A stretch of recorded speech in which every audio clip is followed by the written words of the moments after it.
Hi, my name is Adrian Reed, and I very recently returned from the Building Business Capability, the BBC conference. Now, if you're not familiar with the BBC, it's one of those really fantastic global conferences that attracts a whole number of BAs. There must have been about 1,500 or maybe even more BAs there, and it's just such a great opportunity to network and to learn from others. Whilst I was there, I really enjoyed speaking to Jamie Champagne. Now, I'm sure many of you will know Jamie from her online courses, or maybe even from her keynote presentations and speeches, or indeed from her new book, which is 7 Steps to Mastering Business Analysis. And I was able to spend some time with Jamie talking about creativity, elicitation, and business analysis. So I hope you find the following interview interesting. Okay, so Jamie, your session at BBC was around creativity and business analysis and a whole bunch of things. I hear really, really positive things about it. Creativity is such an important topic for us as BAs. If you were speaking to a BA about creativity, what would the first piece of advice you would give them be? To me, on creativity is not worrying about being creative and unique and agile and adaptive. It's simply understanding who you're working with and trying to figure out the best way to approach who and what you're discussing, what you're working on. Creativity often comes naturally to us because we're problem solvers. Yeah. So instead of me trying to go down one path down a maze, if that doesn't work, being creative is just going, well, let's try a different way. Let's go a different route. Let's see what happens, and trying to build a little engagement and trust with the people you're working with and say, would you trust me a little bit? Let's try something. Yeah. And to me, again, the creativity is when needed, when what's tried and true doesn't work. Yeah, because like a pattern, I don't know if you've found this, but I find myself falling into a pattern. So like, for example, I really like use cases.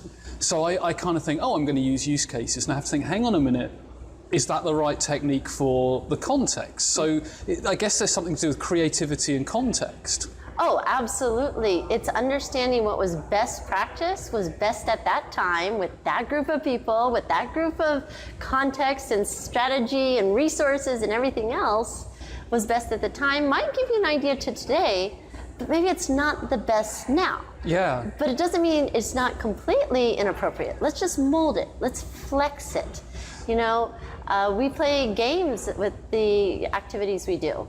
Games just has us shift our focus a little bit to open our minds up a little bit more, get people working across teams rather than worrying, well, that's that group and this is my group and here's my role. That sounds really interesting, and I mean, I know a technique in the BA Bot is collaborative games, and it's one of those areas of BA Bot where there's like 3 listed in there. There's, I think, the product box game, there's Fishbowl, and there's one other which I forget. Oh, affinity sorting. Box, yeah. Oh wow, we both knew that. That's really.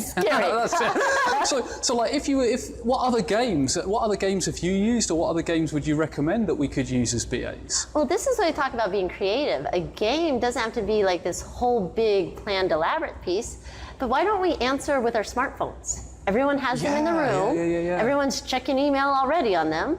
Well, to get your attention, I'm going to be a little creative and just put the answers on the smartphone. Okay. So now you use your smartphone to vote, baby. Fantastic. We're trying to do prioritization rather than sit in a room. Let's use our phones and vote. Now you're paying attention. And it's anonymous, so you don't have the highest paid voice in the room kind of thing happening. So. Yeah, I can build in that collaboration, that engagement, to where we're all equally participating towards a common goal. That's all a collaborative game is. So I bring in like objects sometimes. You got to bring in any kind of, bring a stuffed animal in sometimes.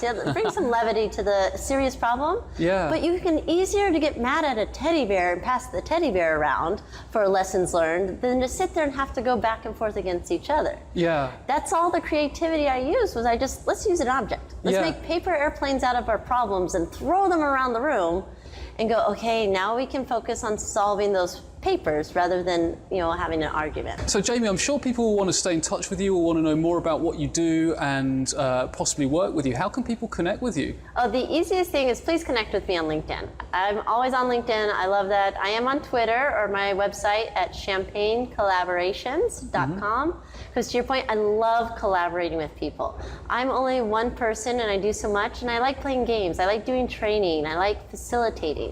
but those are my strong areas. I'm not strong in every area, so there's other people out there I would love to work with. Please reach out and contact me.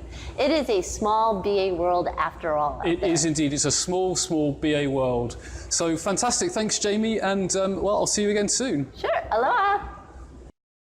Hi, it's Adrian again. I hope you enjoyed that video. If you did, please consider hitting the subscribe button. Then you'll get notified every time there's a new piece of business analysis related content.